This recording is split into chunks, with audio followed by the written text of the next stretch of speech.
get busy.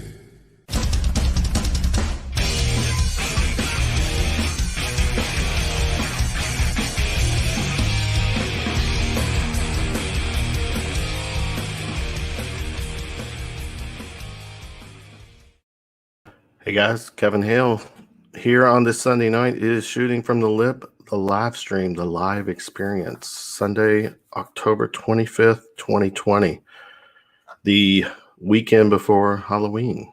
Hope everyone is doing well. Tonight, for people hanging out with me, because, I'm really don't have anything else to do, 8 o'clock, doing a live stream with Pam Stallings, Samantha Stallings, Becky Hale and Kelsey Hale. We're going to be talking about parental parents who deal with special needs children. Not deal, that's the wrong word. Living with, and we're going to share with a project that the ladies are involved with, something called The Village. And 9 o'clock, I'm going to come back with another live stream. Nicole Bowles will join us, join me at 9. So giving everyone time to share the stream. We will entertain comments and questions, and as always, try to have a good time on this Sunday night, on a Sunday night. So bringing the ladies on ladies night. What does that say for me? It says I'm a very smart man, with the exception, two are family, and then two are, soon to be family. I'm gonna do this. Let me start with the new faces. Pam, Samantha Stallings. Pam or Samantha, prefer Samantha or Sam? It doesn't matter. I go by both. All right. Well, you might be called both tonight. So we'll start with Pam. Pam, how are you? Welcome to Shooting from the Lip. How are you? Thanks for having us. Very nice to officially. I'm sure you're out with the music scene. Do you get out and watch any of the local music? Yeah. It feels like I can't even remember the last. Well, the last time, right? But yeah, I'm thinking we probably have met. We've probably crossed paths. Being in advertising, we've been in a lot of event promotions and things like that. So very cool. Yeah. And Samantha, Sam, who's that she's not like sitting on a booster seat or something. She really is that tall. How tall are you, Sam? 6'3". You want us to stand up and prove it? I do. Let's get going and get this out of the way. Stand up. Give me back up a little bit. Give me the visual. Becky, Kelsey, I'll get you all to stand up too. So no, we're fine. We're good. We don't have Jansen, so we're good. I know. Jansen's like, say hi. Oh. Six. Sam, did you play ball? Yeah. Medical. So with all my medical stuff, I had to stop volleyball once I got to 7th grade. So I was a swimmer. Oh, okay. How tall are you in the 7th grade? 6'1" ish. 6 foot, 6'1". Oh boy, and those little middle school boys, they didn't have a chance. Zero chance. I don't know. Me in middle school, I might have. No, never mind. All right, so we got Kelsey's already doing it. I got to switch to the other two, Becky and Kelsey. Becky Hale, Kelsey Edwards. I did. You're right. You reminded me, Kelsey, when I did the post. Actually, I did one post and I had to delete it and then redo it. But I used Kelsey Hale, which I was kind of Becky Hale and Kelsey Hale. All right, so but Becky is family. Her sister-in-law and my the mother of my nephews, and then the other one is my daughter.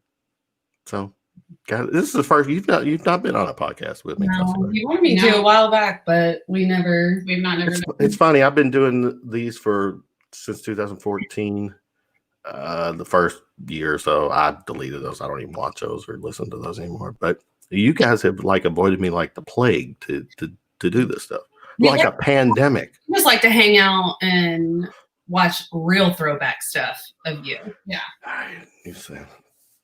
See, they're already this is here's the cool part, ladies or everybody. This is where this StreamYard lets me do something. Pam, Sam, you know Bobby. Hi, Bobby.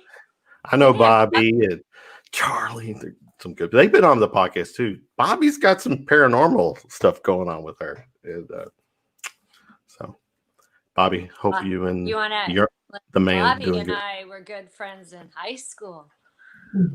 Were or still? We're still good friends, aren't we, Bobby? But y'all go back to high school. All right. So not that far back is what you're saying. Round points. Okay. All right.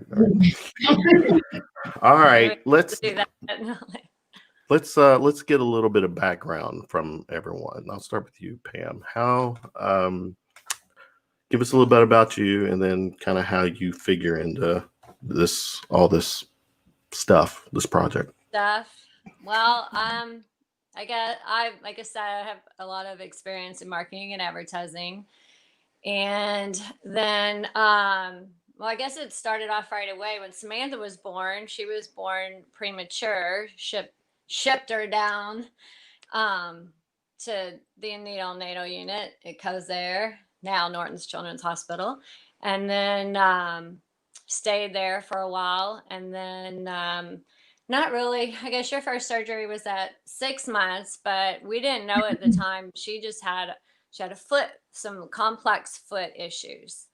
And then 6 months goes, she has her first surgery, then about 6 weeks later, you had your second surgery, then a year later, you had your third surgery, and then started having all of these, hernia at 3, and then another one at 5.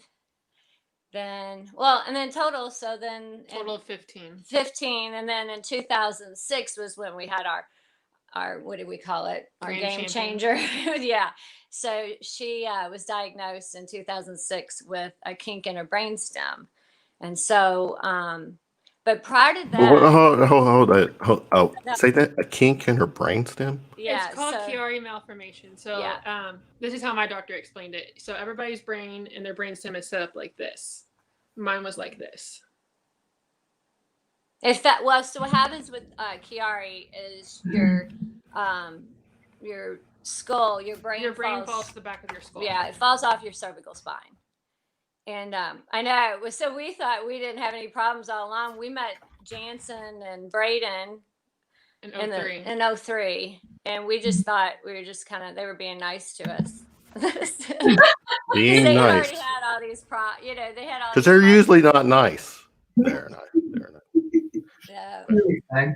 They're family, so we we met them in 2003. Yeah. I started going to see Dr. Boone, who's a cardiologist in Louisville, back in, I guess it was 2002. Mm-hmm. And about a year later, a friend of ours told us about this camp, and I was like, I really don't need to go to this camp. I have a heart issue, but it's nothing like anybody else that this camp has to go to. So I was like, I'm not going. And Mom goes, just go, you're going to have fun. I was like, okay. So I went and I had fun. At first it was a technicality, and now we've learned everything we know about, and it wasn't a technicality. It's just very, that's how we've all been pulled together with Kelsey and Becky is Samantha was not diagnosed with really anything till 2023. No, 2023. Yeah, in the future, hopefully not again. 2015. What else do you know about the future? I don't know. We need to talk to Bobby. She was 23. She was a senior at Samford, and she just really started having problems again. And sure enough, scheduled an appointment right after graduation and went back out to our pediatric genetic specialist in Iowa. And they ran another panel, and there it was. The summer, fought. We have all, it was the fall that we got the official diagnosis. Yeah. So just like them, there's a lot of roads that we really have never talked about, and you really didn't talk about it till you were. I never got comfortable talking about it till I was officially diagnosed. Mm-hmm. Same. Also, you're giving a little bit of background on stuff that you've gone through, but give us a little bit of who else you are. You're tall, athletic. And I'm a preschool teacher at Sacred Heart. Tell me about you. I'm getting my master's in elementary education through Liberty. I also teach swim lessons. I also I am the editor for Louisville Catholic Sports and Louisville Women's Sports Network. They are the Catholic side is based on any of the Catholic schools here in Louisville, and the women's side is basically any women's sports. It can be all the way up to U of L, all the way down to a public elementary school. But I also am a rare disease advocate because back in 2015, I was diagnosed with 2 rare genetic disorders. Wow. And here you are. Yes. Alive and kicking. Yes. That's a good thing. They can't figure she's in a couple of clinicals at the NIH. That's how we met everybody in DC. How did they reach out to you? I honestly, I've always been trying. So everybody's like, well, how did you find YAR? So I'm a part of a group called YAR, which stands for Young Adult Advocates of RDLA, which RDLA stands for Rare Disease Legislative. Yeah. So I was randomly scrolling on Facebook or Instagram, and I think I saw a sponsored post about something called Rare on the Road, and I commented and was like, "Are you all doing anything near Louisville anytime soon?" And they're like, "No, but why don't you just email us? There's a group that you can be a part of." And so that's where it all started. Okay, I actually didn't know your background, Sam. So it's now I know. So that's why I'd rather her tell her story than listen to it. And then Sam, offline, we were talking about you and Braden sharing stories. Now it's all coming together. So again, stories. Oh yeah, stories. I'll never forget when I started calling him my younger brother. My mom goes, "Do I have another kid?" Guys were. I was always working, right? All right, let's switch gears to the. I don't know how everybody's seeing this. So if we're kind of like one half of the Brady Bunch going on here. So Becky Kelsey. Well, I'll start with Becky. Becky, tell us a little bit about you. Well, I've got 2 incredible boys who both have the same disorder that the doctor told me I would not have 2 kids with that. So, we found out when Jason was 2, but like Sam, he was early, had lots of health problems, never could put a finger on it, and happened to have ear surgery and went into an episode. And then, what prompted the ear surgery? I know. I want you to share. I mean, he just had multiple, just so bad ear infections. He's always sick, right. Ear infections. And so he was just getting tubes in his ears. Gotcha. And this was like 15 minutes. And then an hour later, they come and got us and said, okay, his heart rate's over 300. I need you back here or he could have a heart attack and die. What was it? The medication? What prompted the? The problem that he had is junctional tachycardia. Okay. And it's a rhythm disorder, and it's not a constant rhythm disorder. It's going to pop up and have episodes. Just luckily had an episode while he was doing the surgery. They found it, but it took them 2.5 weeks to even figure out what it was because none of them knew anything about it. So we had to get a doctor from Cincinnati to diagnose him, and that's where we went for many years. But they are the ones that suggested Camp Bravehearts. And then we went in along with, we met Sam and Pam. Braden started going at 6, Jason started going at 6, and they loved every minute of it. And I was scared to death to send them. But, the people there are more equipped to take care of them than I am, medically. So, but Braden, they told me he would not have the same thing, but I lied to get him tested. And they checked him and they were kind of dumbfounded the fact that he actually had it. But Braden has other health issues. He has epilepsy, suffering from a few other things. His is carried on into adulthood. Jason had his surgery at 7, been great ever since. Yeah, this one thing with your boys, especially like I remember just looking at, actually you shared some memories of Braden, on cross country and stuff. Mm-hmm. I mean, that's a sport that's very taxing on your body. The doctor in Cincinnati told us, when we took them, then he said, you don't know how long anything can go on. You don't know when something can happen. He said, I would prefer you let them live their life and do the things they want to do. And if they're hurting or it's going to cause a problem, they'll stop. And he said, sports, whatever it may be, he said, go all in. And, a lot of people were like pretty critical of me letting them play sports, letting them do whatever they wanted to do. And they were like, how can you live with yourself like that? Or aren't you worried all the time? And I said, well, I'm worried all the time whether or not they're playing sports or anything. Might as well have fun, So we let them go. And actually the doctor said that the cross country was probably one of the best things they could do for themselves to strengthen their heart. Be honest, have the boys ever asked you something to do which was so over the top where you looked at them like, are you out of your mind? And they played the heart card? But mommy. Yeah. I was going to say. In all honesty, That's my boys right there. Yeah. Jason's a daredevil. So I pretty much never said, don't do something. I'm just like, don't hurt yourself. Yeah. Like he's skydived everything. So I'm like, yeah, there's a little bit of spoilness there. So yeah, that you not saying no to them, that's pretty accurate. Yeah, pretty much. Whatever they want, whatever they need, I'm there. Yeah, and I applaud you from brother-in-law to you. So, Kelsey, a little bit about you, my dear. I am a mother of 2 boys on the autism spectrum. I've been at home with them for the last 8 years. And basically the last 8 years of my life has been figuring out how to get them the help they need and advocating for them in every step of the way. I remember when Brennan was 2 years old and we were living in England on a military base, and he had just a normal pediatric appointment. I think he might have been like 18 months.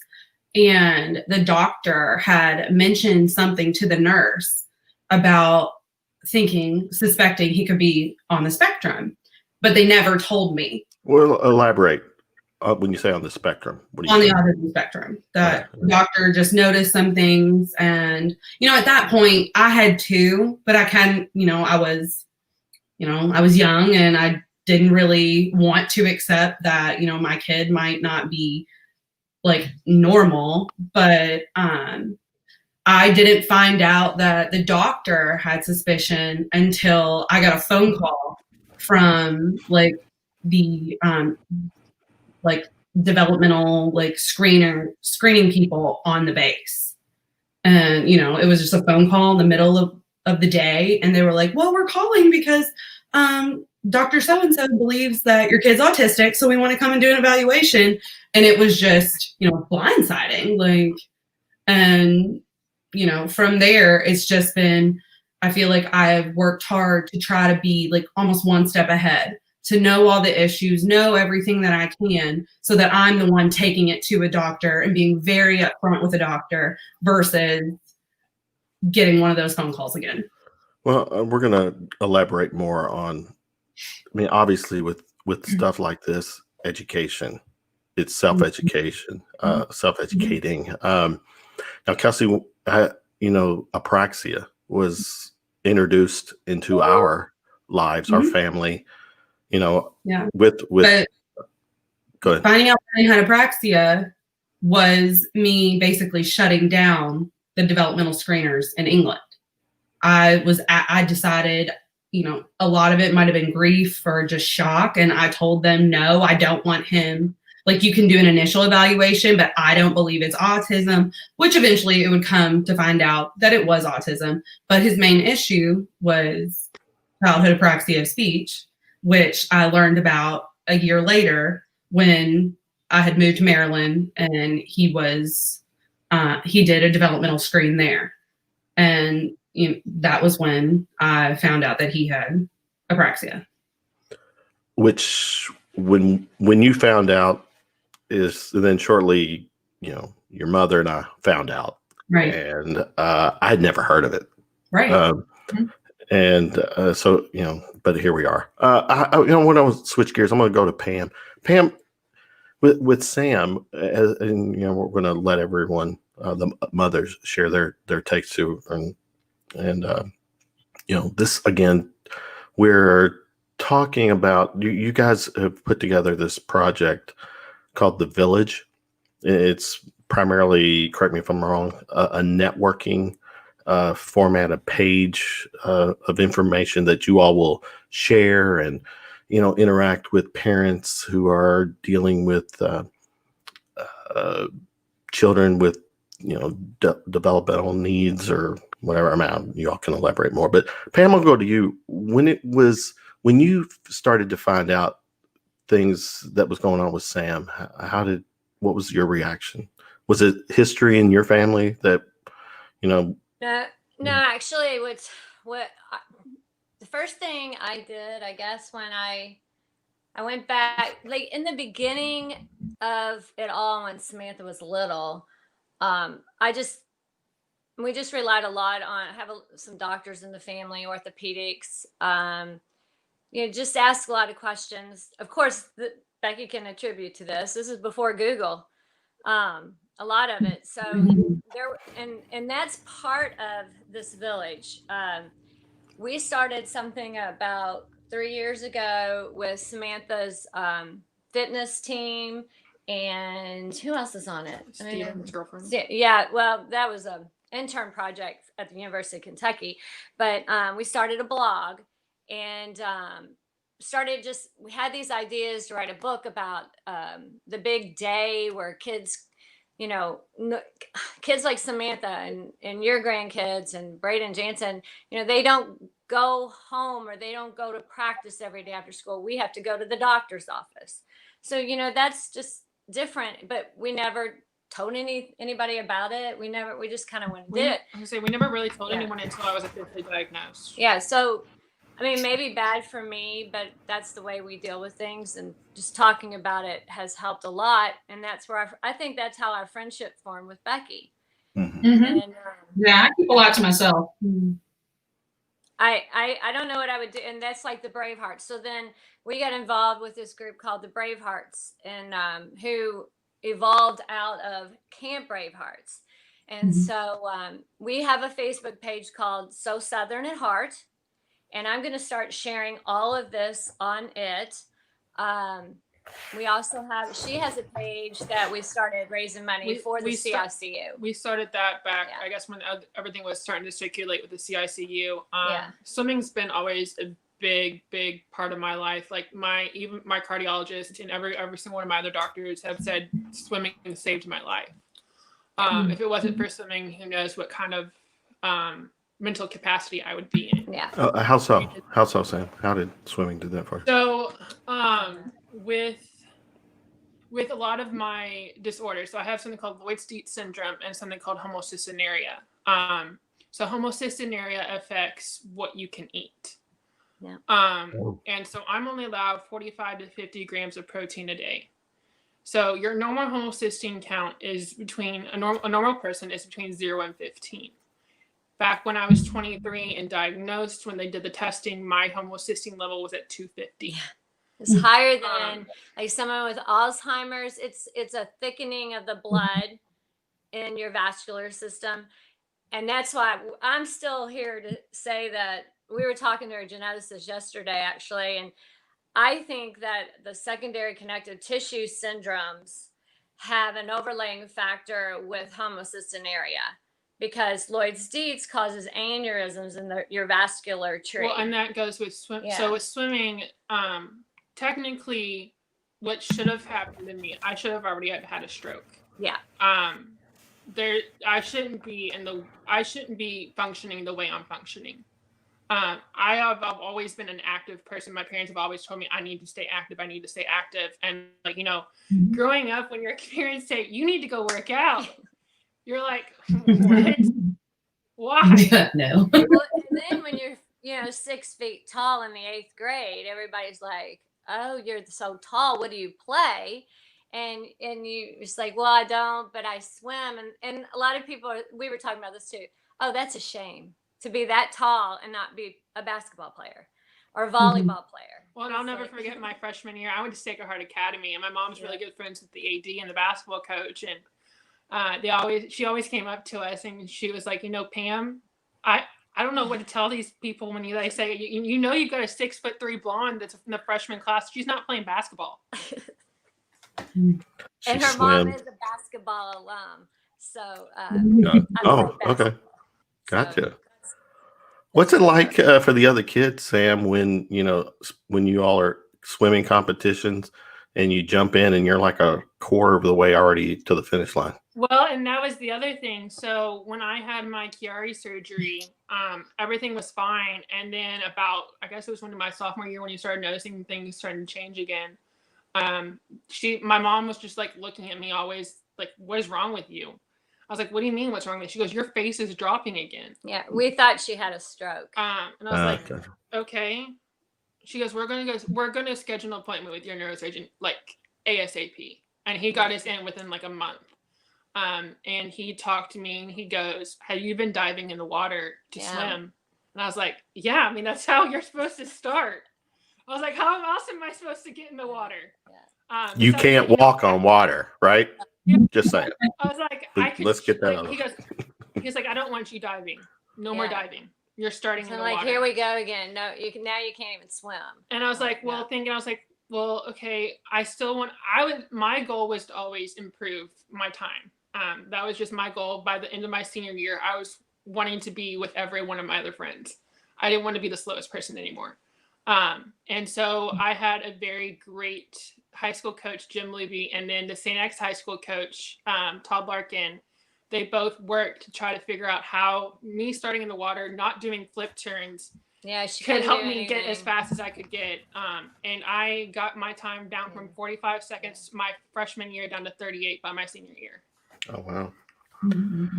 So you start your competitions with a cannonball and then take it from there? That'd be cool. Yeah, I had to talk to the officials, and I told them every time right before my event, I would go up to the officials and say, hey, because of medical issues, I am not allowed to dive into the pool.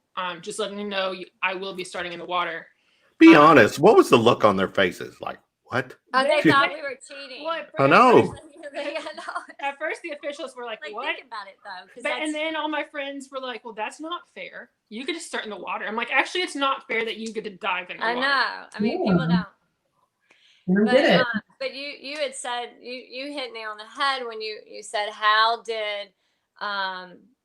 why do your doctors say that this helped you? It helped you because it gave you the encouragement. It gave you the physical ability. Like after every surgery, so she had total subtalar fusion to her foot when she was in the 2nd grade. And after every foot surgery, you have tremendous atrophy on the left side. So you obviously can't run. She'd never been able to run in her life. You can't do all, you can barely walk. And so swimming, we put her in the pool.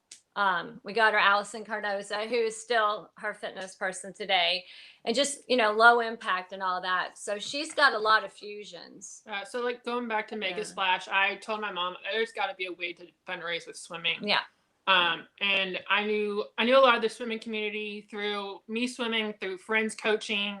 And so I reached out to the coaches of certain swim teams that I knew and had them reach out to other swim teams.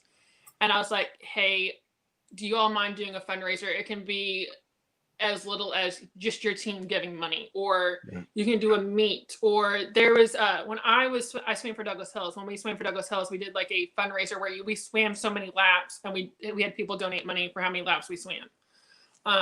And so that summer, I think we raised about $1,000. That first summer, we raised about $1,000, and it was only like 4 swim teams.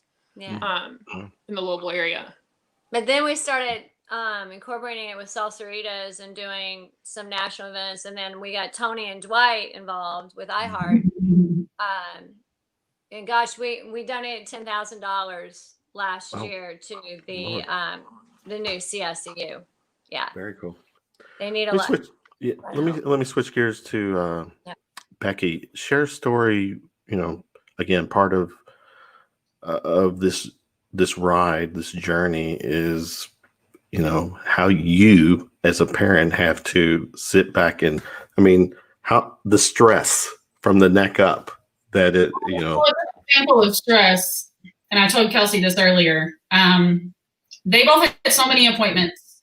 It was every week. There was 1, 2, 3 appointments. You know, Braden had neurology, we had cardiology, we had ear, nose, and throat. And I had to take one of them, still don't remember which one, to an appointment. And so I get to the building, and at that moment, I was so stressed out, I could not remember whose appointment it was, what doctor we were going to, and what I was supposed to do. So I sat in the lobby of the building and just cried and called her dad and said, "Come get me. I got to go home. I can't. I don't know where I'm supposed to be, who I'm supposed to be with, you know." And I just, you know, I always try to, and you all probably can see that with me. Take care of myself. You know, I don't need anybody's help. You know, and I didn't ever ask for help, but I probably should have. Mm-hmm. You know, and it just would get so stressful that I would have more breakdowns than I would be. It'd be a daily thing. But, you know, Sam talking about sports, a funny little story is them getting to high school and playing sports. And, you know, that form you got to fill out, you know, with any medical issues and all of this stuff. And I would have to add an extra piece of paper to that form and present it to the coach and then go, "Good luck." You're like, how many boxes did you have to check off every time? Like everything on there, we had to check. And so that's what the pediatricians say. We have volumes of your children. Yeah. Oh, their records would like beyond, you know, imaginable. But it was just always so funny with coaches. Like, they're like, "Are they supposed to do this? Can they do this?" And I'm like, "Their doctor said they can do it. Have fun."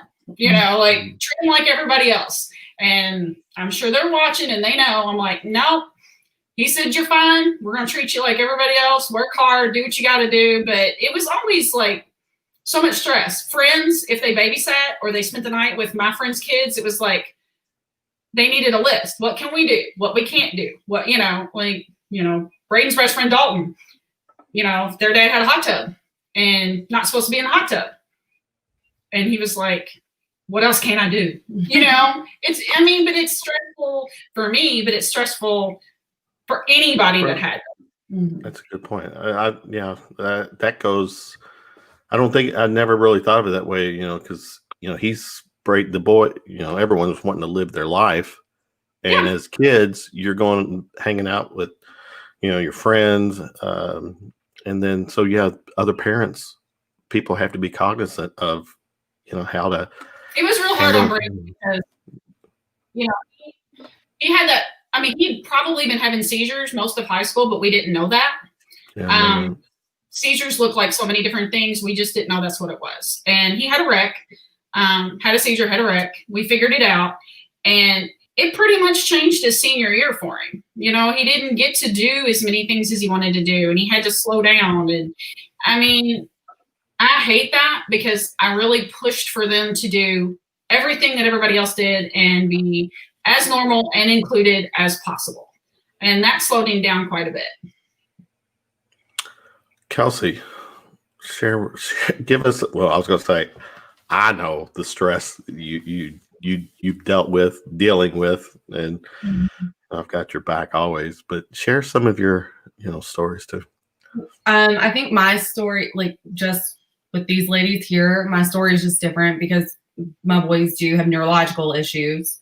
So, you know, I can think of just a handful of stories that they basically all look the same, that going into a public outing and one of the kids having a meltdown because for Brennan, the music was too loud in the store, or Connor, his shirt started to bug him, and complete meltdowns and, you know, crying, hitting themselves, hitting the floor, falling to the floor. And, you know, as I've gotten older, I've figured out how to deal with that. But I remember when it first started happening with Brennan, and it was so difficult because I was just learning. I had no idea. And there were multiple times that we would be asked to leave.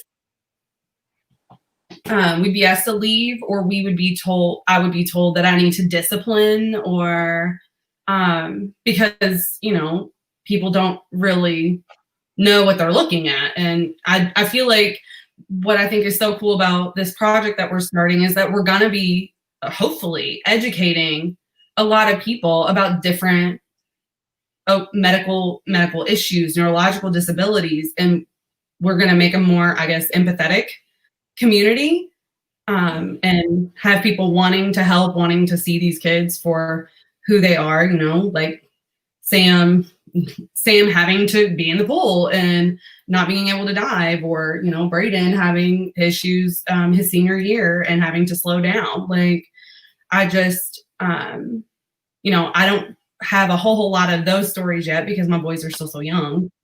So, I mean, you could probably tell a few stories of a couple Fridays ago when you got to hang out with the youngest. Well, her son, Brennan, her oldest, my grandson, Friday night, there's no, I don't do anything but hang out with him on Fridays. He comes and hangs with me. It's what guys night or boy, whatever he wants to call it. But yeah, there's nothing that's going to change that. I'm going to hang out with him until he says otherwise. Now, and I can share, he's 8. Connor is 5, and Connor is now to the point where he's starting to speak. He's talking. And well, real quick, go back before we elaborate. How long was it before really Connor started to? Connor really didn't start talking till the beginning of 2020. So yeah. 4.5. I mean, Brennan was about the same. Brennan just has because of Brennan's apraxia, his speech has taken a little bit longer. Connor doesn't have the speech impediments that Brennan does. Right. So yeah, we so Brennan's been staying with me, and we finally thought I'm gonna try with both boys. Connor's gonna come try Friday night. Well, I'm in an apartment on a second floor, and a lot of my apartment is hardwood. Let's just say Connor's not apartment friendly. And it was, my struggle. Kelsey actually had that. It really killed me. I considered it a failed night, a bad granddad, but it couldn't work because I was too stressed with who was underneath me.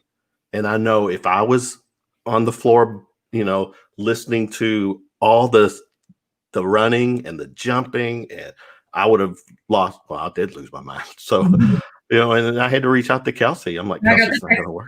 Yeah, you lost your mind. I know. Yeah. So, and that was like really good insight for you, though, like understanding that. Absolutely. Yeah.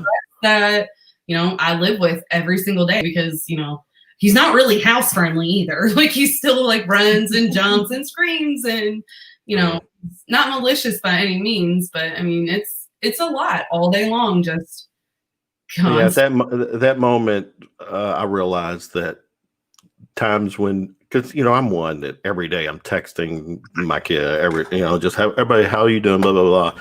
So I was like, sometimes when I want to talk to Kelsey, being the oldest, and she's short, and I'm doing this, I'm doing that. I'm like, but I'm your dad, you can't talk to me. And then I kind of get it. Yeah, exactly. I've had that.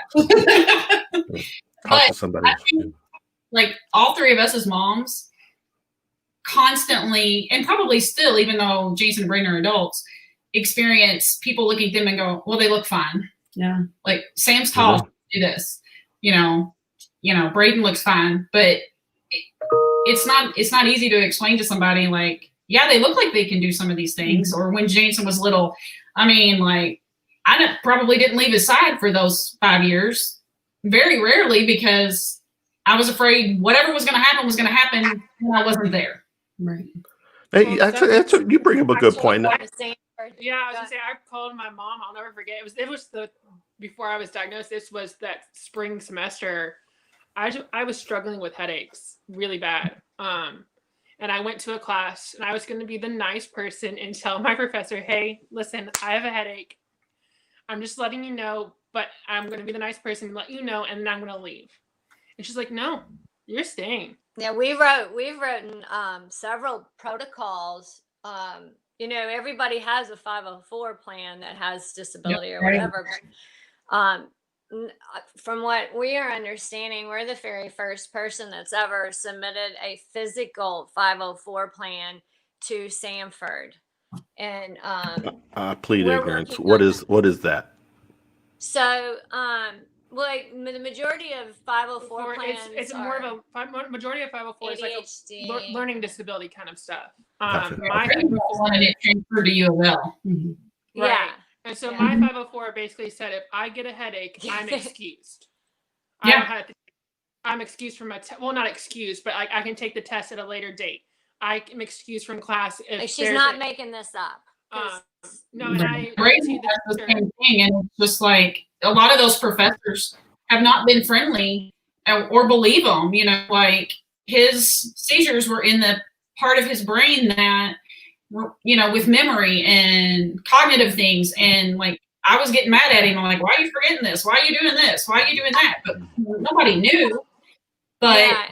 And like with if Kelsey's he wanted one, to take the test over, he could, but he never did. He feels like he's abusing the system if he uses that plan, you know, and which I get because I always push them to work harder.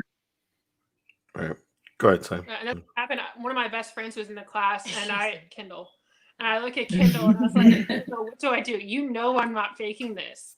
yes, because she was a pre-med student, and she was going to be her. I was like, Kendall, you know I'm not faking this. What do I do? She goes, make yourself feel worse. Make yourself look worse. And I was like, Kendall, you know I can't do that. And she goes, just slump over in your chair. Just do it. Yeah, don't. Wait a minute. Whoa. That's kind of disturbing. No, what's the right word? The fact that you had to fake it to, you know, to get your point across, you know. Oh, and somehow I guess I looked even paler, and the teacher looked over at me and she goes, you can go. This was about halfway through the class. Yeah. Well, the whole year was incredible. I know we have so many fun things to go over in the podcast down the road, but like Kelsey's experiences with her kids, you know, and all these ideas that we have going forward, it is about that, going back to everyone has something. And that's what's so nice to share, because I mean, back then too, when she was in the NICU, well, we couldn't even go in. We had 1 hour a day that we could go check in on our babies. Mm-hmm. I had Samantha out Baptist. I wasn't allowed to even leave the hospital. You brought up a good point, Pam.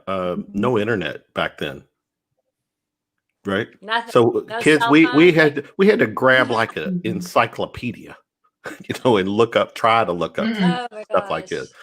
I just say, back when I had my when I started going to my neurosurgeon, I'm kind of glad I didn't have that. yeah, he looks at my mom. He goes, "You Google, don't you?" And she's like, "Yeah." He goes, "Stop that now." Yeah, because it's not everything on the internet is. I think it's a good thing.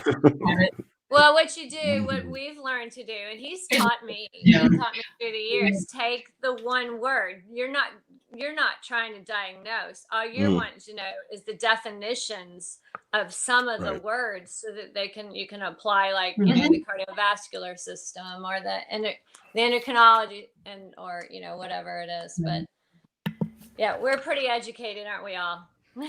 Yeah, because that's. Oh yeah. Will say something like, I didn't know that. Let me I'm gonna switch gears. Kelsey, Becky, with the village, this project, the page, right now it's Facebook, primarily it's Facebook, correct? Right? You're getting Instagram going? Right. Yeah,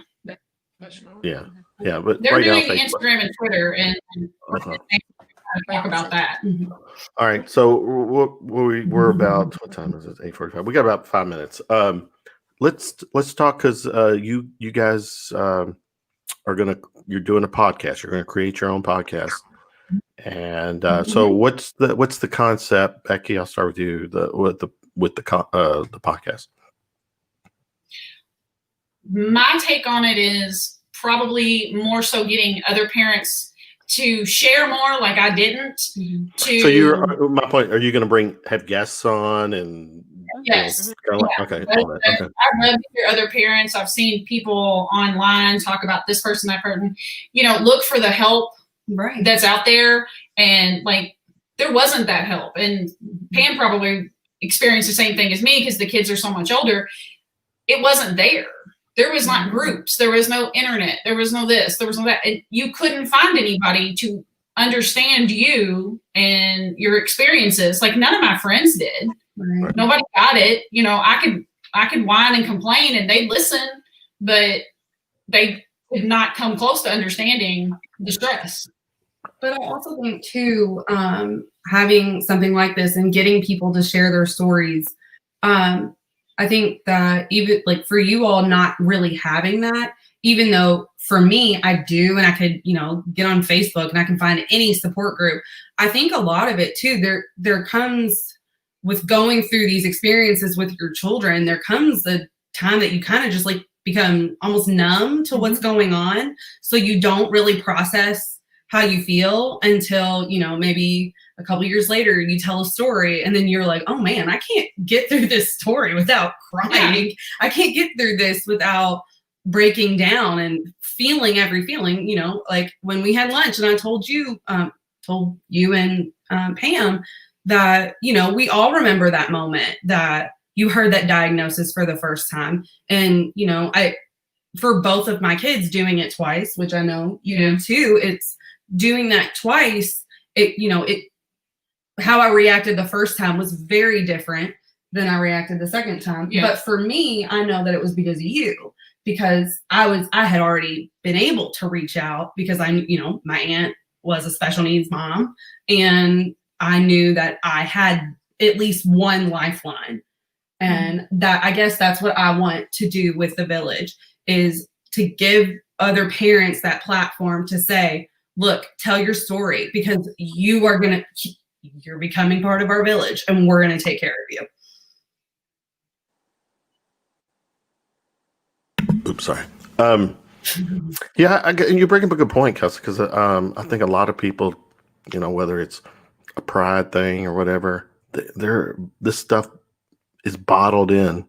Yeah. And, those moments where you hit the freaking wall and you start, or you crying or you just whatever, you've got to, I get it. Something like this will be very healthy for people to, just purge, even if it's just for a few minutes, just to let someone, get. Well, it is easier to share with people you do not know. Exactly. It was so much easier for me to go to Iowa. And I mean, if you see me, I'm on Facebook. Most of the time I'm on Facebook because I'm talking to my friends, I call them our other family in Iowa. And I mean, they make fun of us. They saw us with these. I mean, Samantha has a lot of little things that went on in Iowa that are completely hilarious. And they'll remind me, or, they're like, oh, bring me a bag of chips. And it's kind of funny because they don't know us from anybody other than Sam and Pam. So Sam and Pam show. I like that. Yeah. All right. So we got the village. It is kind of looking at this. It's Lou Village, facebook.com/Lou, LOU Village. This is where people can, definitely go and like the page, interact. And we have medical advisors and all of that stuff. So anything that your kid may have, it still shapes and affects everything you do. Right. It doesn't matter what it is. Right. No, it's a great point. When are you targeting for the podcast to premiere? As if I need to worry about someone else stealing my time on a. So. Within the next week. Yeah. Mm-hmm. Really? That's okay. I didn't know that. Okay. I thought you were doing it. I'm sorry. Say it again. I thought you were helping us. I am helping. I didn't get that part of the memo, but of course I will. You guys are a priority. I will, as long as it's not a Friday night, because those are Yeah, the boys' nights. boys' night. You'll be This our is- guest. You'll be the guest grandfather. I will help and be part of whatever you need me to be. We'll talk behind the scenes how I can, platform wise, and if you're not familiar with StreamYard, this is something. If y'all don't know what you're going to record, you're not going to actually do live, or will you? Eventually, we want to do that. Yeah, but eventually until we we wanna get go. kind of like going and comfortable. We want to just record. It's actually a relaunch. Samantha had we relaunched it from, what was it called? The Heartbreakers. The Heartbreakers. So we already have 3 series of the Heartbreakers Oh, from wow. Okay. Braveheart Yeah, they're gonna be Moms. posted on there. Yeah. Yeah, All right. we're totally It's- revamping It it. started because Tony and Dwight Yeah. gave us the idea. Give Those are credits to good Tony guys. Benetti. Yeah, Tony and Dwight, good people. Yeah, just for me to you all, just stay out of pop culture like I'm doing. Stay out of sports show and paranormal. Everything else you all can No do. promises. No Yeah. promises. No problem. No problems. Hey, because those other topics are fun to talk about. Many interests. Yeah. Ladies, my pleasure. I'm glad to have pulled this off for us. Again, I'm here to assist and do what you guys need me, to help promote it, to help make it happen, whatever. So, Pam, Samantha, pleasure was mine to meet you guys, and we'll obviously continue dialogue and because this will be an ongoing thing. Becky, always good to see you. Kelsey, just saw you a few hours ago. So it's still good to see you. Hey, shout out to Claire. Yeah. Got a baby shower this weekend. We got another baby coming. Granddaughter. First, Yeah. So very cool. Parting words, Pam, Samantha, final thoughts.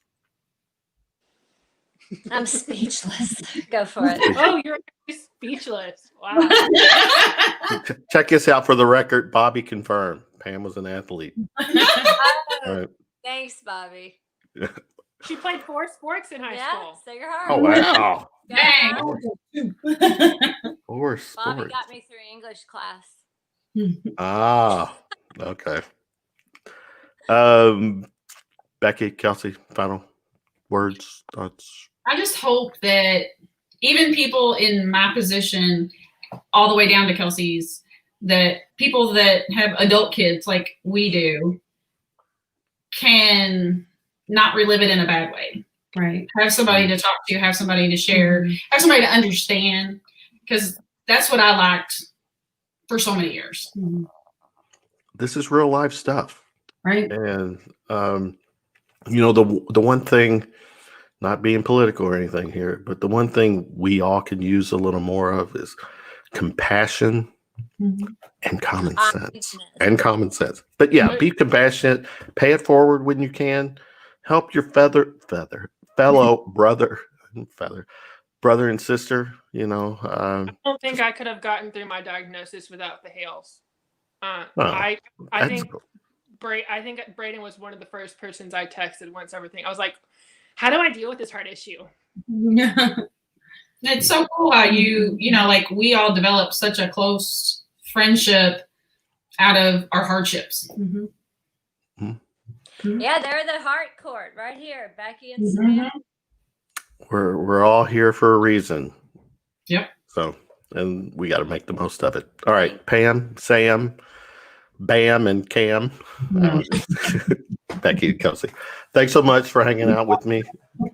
We'll keep doing it. I'm here as needed. Everybody have a good night. And again, Facebook.com/Lou, LOU Village, Louisville Village is their Facebook page.